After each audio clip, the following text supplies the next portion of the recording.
আরে বলুন তো, এগুলো ধর্ম হচ্ছে? আচ্ছা, গোটা বাংলায় ধর্মের নামে যে সার্কাস দেখছি, এগুলো ধর্ম হচ্ছে না, এগুলো ছ্যাঁচড়ামি হচ্ছে? বলুন তো।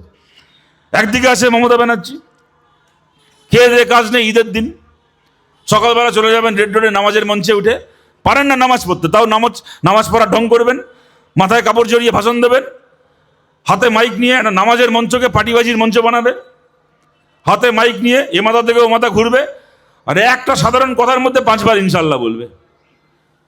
আমি বিশ্বাস করুন, জীবনে অনেক মৌলভী সাহেবকে দেখেছি, অনেক মৌলানা, অনেক হাজি সাহেবকে দেখেছি, অনেক ধার্মিক মুসলমান মানুষকে দেখেছি। আমি জীবনে কখনো কাউকে দেখিনি সাধারণ একটা কথা বলার সময় 5 বার জোর করে ইনশাল্লাহ বলতে। মমতা ব্যানার্জি কেন বলেন? ও মনে মনে হিসাব করা আছে, মঞ্চে দাঁড়িয়ে একবার করে ইনশাল্লাহ বলে আর মনে মনে হিসাব করে, এই যে আমি একবার ইনশাল্লাহ বললাম, আমার 5টা মুসলিম ভোট বাড়লো তো। এটা রাজনীতি না ছ্যাঁচড়ামি বলুন তো এইগুলো? আর অন্যদিকে আছে শুভেন্দু অধিকারী, লোকে চাকরি বাকরি পাল্টায়, লোকে ব্যবসা পাল্টায়, এ দল পাল্টেছে। কোনোদিন চাকরি পাল্টালে কারো ধর্ম পাল্টে যায় শুনেছেন? এ যে কদিন তৃণমূল করতো, এর থেকে বড় মুসলমান কেউ ছিল না। টিপু সুলতান মসজিদের ইমাম সাহেবের সঙ্গে বসে ওখানে নামাজ পড়তো, তারপর শাহাবুদ্দিন বলে কে আছে ওর পাড়ায়, তার বাড়িতে গিয়ে নাকি 3 বাটি গরুর মাংস খেত। আপনারাই দেখেছেন, ওর বন্ধুরাই বলে। যখন তৃণমূল করতো, টিপু সুলতান মসজিদের সঙ্গে ইমামের সাথে নামাজ পড়ে 3 বাটি গরুর মাংস খেত। এখন সে বিজেপিতে হয়ে চলে গিয়ে হয়ে গেছে সনাতন। এখন গলায় গামছা নিয়ে বলে, এখন গলায় গেরুয়া পরে বলে আমি রামনবমীর মিছিল করব, কপালে তিলক কেটে হরে রাম হরে কৃষ্ণ করে। সে আবার লোককে আবার কে দেশপ্রেমী কে দেশদ্রোহী সার্টিফিকেট দেয়। পেহেলগামে জঙ্গি হামলা হয়েছে, আমাদের 26 জন ভারতবাসী মারা গেছে। পরের দিন থেকে শুভেন্দু অধিকারী বিধানসভার সামনে গিয়ে বলছে, দেখুন ব্যাগে করে কি এনেছি। ভাবলাম কি এনেছে রে ভাই?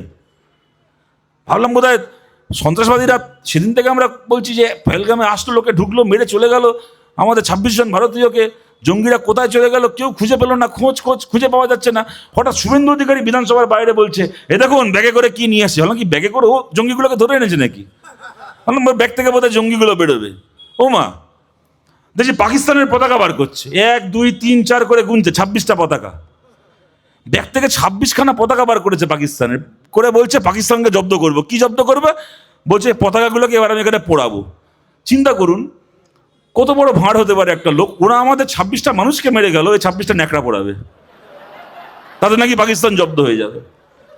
আর আমি আপনাদেরকে বলছি, দেখুন আমার 39 বছর বয়স হলো, এখানে আপনারা অনেকে আছেন, আপনাদের বয়স আমার থেকেও বেশি দিন দেখছেন। আপনি কোনোদিন ভারতের কোনো বাজারে পাকিস্তানের পতাকা বিক্রি হতে দেখেছেন?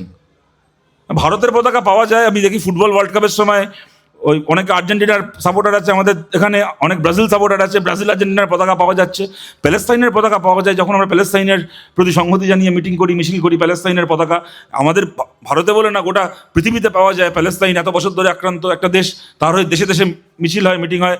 কিন্তু আপনারা কে দেখেছেন আমি জানি না, বিশ্বাস করুন আমি আমার জীবনে আজ পর্যন্ত কোনো দিন কোনো বাজারে কোনো দোকানে কোথাও কোনো দিন পাকিস্তানের পতাকা বিক্রি হতে দেখিনি। পাকিস্তানের পতাকা যে ভারতে পাওয়া যায় আমার ধারণা ছিল না, এই প্রথম আমি দেখলাম একটা লোকের কাছেই ভারতে পাকিস্তানের পতাকা থাকে, তাদের শুভেন্দু অধিকারী। তার ব্যাগ থেকে 26টা পতাকা বেরোচ্ছে। সে আবার পতাকা পুড়িয়ে আমাদেরকে বলছে ও দেশপ্রেমী, আমরা দেশদ্রোহী। না, আপনাদের বলছি এই শুভেন্দু আমাদেরকে কি দেশপ্রেম আর কি পতাকা শেখাবে? এই শুভেন্দু অধিকারীর হাতে একটা সময় ছিল কংগ্রেসের পতাকা, তৃণমূল থেকে ভালো অফার করলো, ভালো মাল করে দিল, ও কংগ্রেসের পতাকা বেচে দিয়ে হাতে তৃণমূলের পতাকা তুলে নিল। তারপর বিজেপি থেকে ভালো মাল করে দিল, ও তখন হাতে তৃণমূলের পতাকাটাকে ফেলে দিয়ে বিজেপির পতাকা তুলে নিল। এই শুভেন্দুর হাতে আজকে আছে ভারতের পতাকা, কালকে যদি পাকিস্তান থেকে ভালো মাল করে দেয়, এ ভারতের পতাকা ফেলে দিয়ে কালকে পাকিস্তানের পতাকা তুলে নেবে। আমরা যারা কমিউনিস্ট পার্টি করি, আমরা কোনোদিন আমাদের হাতের লাল ঝান্ডা বিক্রি করিনি, আমরা কখনো ভারতের তেরঙ্গা পতাকাও বিক্রি করব না। যে পতাকার জন্য লড়াই করেছে আমাদের দেশে আমাদের আগের প্রজন্ম, সেই পতাকার জন্য আমরা জীবন দিতে পারি। এই শুভেন্দুর মতো 420দের কাছ থেকে আমাদেরকে দেশপ্রেম শিখতে হবে না। কিন্তু এই রাজনীতি আমাদেরকে কি দিচ্ছে বলুন তো? আজকে বিজেপি যখন পশ্চিমবাংলায় 14-15 সালের পর থেকে কেউ বাংলায় বিজেপির নাম শোনেনি, মমতা ব্যানার্জি এই রাজনীতি শুরু করলেন পশ্চিমবাংলায়, মেরে মেরে বামপন্থীদেরকে শেষ করলেন, কংগ্রেসকে শেষ করলেন। তার বদলে বিজেপিকে এনে বসিয়ে দিয়ে বাংলার, বিশেষ করে বাংলার উনি জানেন 30% মানুষ বাংলায় ধর্মে মুসলমান, তাদেরকে গিয়ে বললেন দেখো বাংলায় বামপন্থীরা দুর্বল হয়ে গেছে, কংগ্রেস দুর্বল হয়ে গেছে, এখন বাংলায় খালি আমরা আছি আর উল্টো দিকে বিজেপি আছে। এখন আমাদেরকে ভোট দিলে দেবে, যদি আমরা হেরে যাই তাহলে বিজেপি চলে আসবে। এই রাজনীতি করলেন পশ্চিমবাংলায়। কিছু বাকি আছে বলুন তো মমতা ব্যানার্জির আমলে পশ্চিমবাংলায় বিজেপির আসতে? আমি বললাম এর আগে, আজ অব্দি বিজেপি যে কাজ কোনো রাজ্যে করতে পারেনি সেই কাজ বাংলায় করে দেখিয়েছে মমতা ব্যানার্জি। সরকারের টাকায় মন্দির তৈরি করেছে। ওয়াকফের কথা ইব্রাহিম বলার সময় বলছিল, যখন আমাদের দেশে কৃষি আইন পাস হয়েছিল আপনাদের মনে আছে, আমরা বিরোধীরা পারিনি পার্লামেন্টে কৃষি আইনকে আটকাতে, আমাদের সংখ্যা কম ছিল। তারপরে কি হলো? এক মাঘে শীত পালায় না। মোদি ভাবলো, অমিত শাহ ভাবলো বিরোধীরা পার্লামেন্টে কৃষি আইন আটকাতে পারেনি, কৃষি আইন পাস হয়ে গেছে, আদানি আম্বানির হাতে ভারতের ক্ষেত খামারকে তুলে দিয়েছি, আমার আর কোনো চিন্তা নেই। এক মাঘে শীত পালায় না। যে কাজ আমরা ভারতের বিরোধী দলগুলো পার্লামেন্টে দাঁড়িয়ে করতে পারিনি, সেই কাজ ভারতের কৃষক রাস্তায় দাঁড়িয়ে করে দেখিয়ে দিল। 1 বছর টিকরি সীমান্ত অবরোধ করে রেখে ওই কৃষি বিলকে মোদি অমিত শাহর মুখে শুনে মারলো ভারতের কৃষক। ওদের ফেলা থুতু ওদেরকে চাটতে হলো। কৃষি বিল ভারতে বাতিল হলো, ওরা প্রত্যাহার করতে বাধ্য হলো। আমরা সিপিএম কি চেয়েছিলাম? আমরা চেয়েছিলাম যে কাজ কৃষক, ভারতের কৃষক কৃষি আইনের বেলা করেছিল, সেই কাজ যেন ওয়াকফ আইনের ক্ষেত্রেও হয়।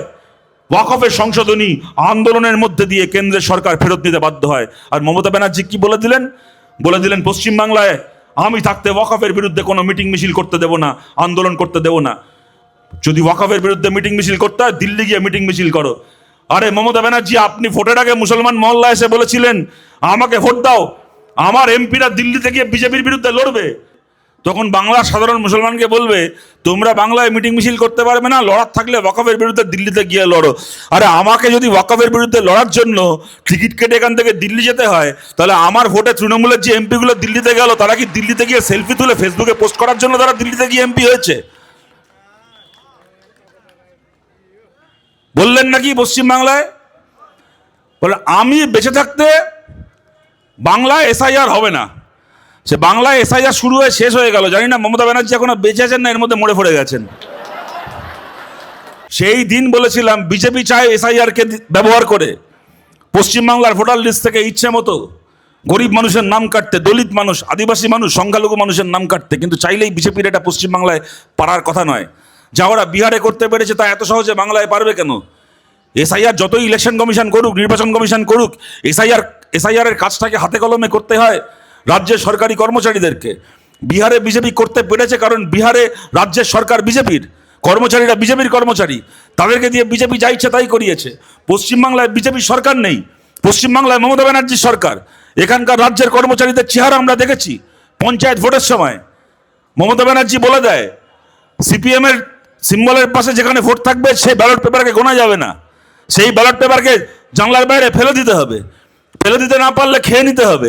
পঞ্চায়েত ভোটে আমরা দেখেছি সরকারি কর্মচারী ব্যালট পেপার খুলছে, বিডিও ব্যালট পেপার খুলছে, যে সিপিএম এর সিম্বলের পাশে ছাপ দেওয়া ব্যালট পেপার না ফেলতে পেরে ছাগলের মতো ব্যালট পেপার চিপিয়ে খাচ্ছে, তবু সিপিএম কে ভোটটা গোনানো যাবে না। মমতা ব্যানার্জির কথায় যে সরকারি কর্মচারী ছাগলের মতো চিবিয়ে চিবিয়ে ব্যালট পেপার খেতে পারে, সেই সরকারি কর্মচারীগুলোই তো এসআইআর এর কাজ করছে। তাহলে কেন এই জিনিস হচ্ছে? নমশূদ্র এলাকায়, উদ্বাস্তু এলাকায় 100 জনের মধ্যে 20 জন, 25 জনের নাম, 30 জনের নাম ম্যাপিং এর বাইরে চলে গেল, কিন্তু ইচ্ছে মতো ওরা মুসলমানের নাম বাদ দিতে পারলো না। এখন কি লজিক্যাল ডিসক্রিপেন্সির নাম করে এখন হিয়ারিং এ ডাকা হচ্ছে এক একটা সংখ্যালঘু এলাকায় 100 জনের মধ্যে 50 জনকে, 60 জনকে হিয়ারিং এ ডাকা হচ্ছে। কারা ডাকছে এগুলো? নির্বাচন কমিশন বসে বসে ডাকছে।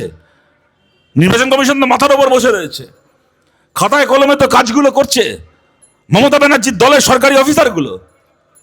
আমরা গত 1.5 মাস ধরে মমতা ব্যানার্জির নাটক দেখছিলাম। ওই বিএলও গুলোকে দিয়ে ইলেকশন কমিশনারের গাড়ি ঘেরাও করাচ্ছে, অফিসের বাইরে ধর্ণা দেওয়াচ্ছে। আমরা তখনই জানতাম মমতা ব্যানার্জির ধান্দা কি। বারবার করে বলেছি, আপনার যদি মানুষকে রক্ষা করার থাকতো আপনি আপনার কর্মচারী এই বিএলওদেরকে নির্দেশ দিয়ে দিতেন ইলেকশন কমিশন যাই বলুক না কেন, খুব প্রয়োজন না হলে কোনো মানুষকে এসআইআর নিয়ে হেনস্থা করবে না, কাউকে হিয়ারিং এ ডাকা, তার নাম কেটে দেওয়া, সব হেনস্থাবাজি করবে না। সেটা করতে পারতেন আপনি, কোনো মানুষের কোনো অসুবিধা হতো না। কেরালায় তো এসআইআর হয়ে গেল, কারোর তো কোনো হয়রানি হলো না, হুজ্জতি হলো না। আমাদের সরকার রয়েছে, নির্বিঘ্নে এসআইআর হয়ে গেল। যার নাম বাদ যাওয়ার বাদ গেল, মৃত মানুষের নাম একাধিকবার যার নাম আছে সেই নাম বাদ গেল, কিন্তু কাউকে মরতে হলো না, কাউকে আত্মহত্যা করতে হলো না, কোনো মানুষের অন্যায়ভাবে নাম বাদ চলে গেল না। আর এখানে কি হচ্ছে, বিএলও গুলোকে নিয়ে গিয়ে ইলেকশন কমিশন অফিসের বাইরে ধর্ণা দেওয়াচ্ছে, স্লোগান দেওয়াচ্ছে, আর কাজের বেলা তাদেরকে দিয়ে সংখ্যালঘু এলাকায় 50 জনকে 60 জনকে 100-র মধ্যে 50 জনকে 60 জনকে নোটিশ ধরিয়ে দিচ্ছে। আর রাজনীতি করছে কি, লোকে যে টিভিতে দেখে ভাববে, দেখেছো মমতা ব্যানার্জি কিরকম লড়াই করছে ইলেকশন কমিশনের বিরুদ্ধে, কি সুন্দর গাড়ি ঘেরাও করাচ্ছে, কি সুন্দর অফিসের বাইরে ধর্ণা দেওয়াচ্ছে। আর অফিসের বাইরে কটা ধর্ণা হলো, গাড়িতে কটা চাপড় পড়লো, তাই দিয়ে এসআইআর আটকাবে? আপনি চাইলে মানুষকে রক্ষা করতে পারতেন, আপনি করলেন না। 100 দিনের কাজের ক্ষেত্রে যে রাজনীতি করেছেন, প্রথমে নিজেই টাকাটা চুরি করলেন, তারপরে কেন্দ্র টাকা আটকালো, তখন কেন্দ্রের বিরুদ্ধে আদালতে না গিয়ে রাস্তায় মিটিং মিছিল করে লোককে বলছেন যে বিজেপি টাকা আটকেছে তাই আমায় ভোট দাও। এসআইআর নিয়ে এক রাজনীতি, এনআরসির বেলায় রাজনীতি আমরা দেখেছি। পার্লামেন্ট এনআরসি পাস হচ্ছে, ওর দলের এমপিরা পার্লামেন্টে ভোট দিতে যাচ্ছে না, ভোটের বেলা এমপিদের পাওয়া যাচ্ছে না, আর ধর্মতলায় মিটিং করে দলের এমপিগুলো ক্যাকা ছিচি করে স্লোগান দিচ্ছে, তাতে নাকি এনআরসি আটকে যাবে। এই রাজনীতির নামে এই নাটকবাজি এই 15 বছর ধরে আমরা দেখছি। তাই আপনাদের কাছে আবেদন করছি, দেখুন ওদেরকে নিয়ে গালাগাল দিয়ে ঘন্টার পর ঘন্টা বলে যাওয়া যায়, ওই বলে কোনো লাভ নেই। গালাগাল খেয়ে দেখবেন কোন দিন ছাগল ঘাস খাওয়া বন্ধ করে দেবে, তবু তৃণমূল ঘুষ খাওয়া বন্ধ করবে না। ওদেরকে গালাগাল দেওয়া মানে নিজেরও সময় নষ্ট, অন্যেরও সময় নষ্ট। কিন্তু কতগুলো কাজ আমরা এই বাংলায় করতে চাই, যদি আপনারা আমাদেরকে সেই কাজের যোগ্য মনে করেন, যদি আপনারা মনে করেন আমাদের এই লক্ষ্যগুলো ন্যায্য, তাহলে আমাদের পাশে আপনারা দাঁড়ান। আমরা চাই বাংলার বিধানসভায় বিল পাস করাতে, যাতে সমস্ত কন্ট্রাকচুয়াল কাজ, কি সরকারি কি বেসরকারি, সমস্ত কন্ট্রাকচুয়াল কাজ যেন 6 মাস থেকে 1 বছরের মধ্যে পার্মানেন্ট হয়। আমাদের যে ভাই বোনেরা দূর থেকে আমাদের কথা শুনছেন, যারা সরকারি বেসরকারি বিভিন্ন জায়গায় কন্ট্রাকচুয়াল কাজ করছেন, 10,000 টাকা 12,000 টাকা মাইনে 14,000 টাকা মাইনের কাজ করছেন, সপ্তাহে 7 দিন কাজে যেতে হয়, সারা বছরে 3-4 দিন বড় যে ছুটি পাওয়া যায় তাও পাওয়া যায় না, আজকে কাজ থাকলে কালকে কাজ থাকবে না, কোনো স্থিরতা নেই, নিশ্চয়তা নেই। দল মত নির্বিশেষে আমাদের সমস্ত ভাই বোনকে বলছি, আমাদের পাশে দাঁড়ান। যদি বামপন্থীদের সংখ্যা বিধানসভায় গিয়ে আমাদের কণ্ঠস্বর বিধানসভায় পৌঁছয়, ভালো সংখ্যার বামপন্থী বিধায়ক বিধানসভার ভেতর গিয়ে সরকারকে নিয়ন্ত্রণ করতে পারে, তাহলে দেখবেন আজ থেকে কয়েক মাস পরে এমন একটা দিন আসবে যেদিন আপনি আমাদের ভাই আমাদের বোন এখন কন্ট্রাকচুয়াল কাজ করছেন, সারাদিন কাজ করে সন্ধ্যেবেলা রাত্রিবেলা বাড়ি ফিরে যখন টিভি চালাবেন, সেদিন টিভিতে আপনাকে আর এই মন্দির মসজিদের লড়াই দেখতে হবে না, এই হিন্দু মুসলিম দাঙ্গার খবর দেখতে হবে না। আপনি টিভি চালিয়ে দেখবেন আজকে পশ্চিমবাংলার বিধানসভায় বামপন্থীরা বিল এনেছিল, কন্ট্রাকচুয়াল চাকরিকে পার্মানেন্ট করার বিল, ওই বিল বিধানসভায় পাস হয়েছে। কালকে সকালবেলা যখন সূর্যের আলো এই মাটিতে এসে পড়বে, সেই সকাল থেকে আমার চাকরিটা আর কন্ট্রাকচুয়াল থাকবে না, কালকে থেকে আমার চাকরিটা পার্মানেন্ট হবে। এই অধিকার, এই আইন বাংলার বিধানসভায় পাস হয়েছে। আমাদের যে ভাই যে বোন মনে করেন আমাদের এই লড়াই ন্যায্য, এই লড়াই আমাদের পাশে দাঁড়ান।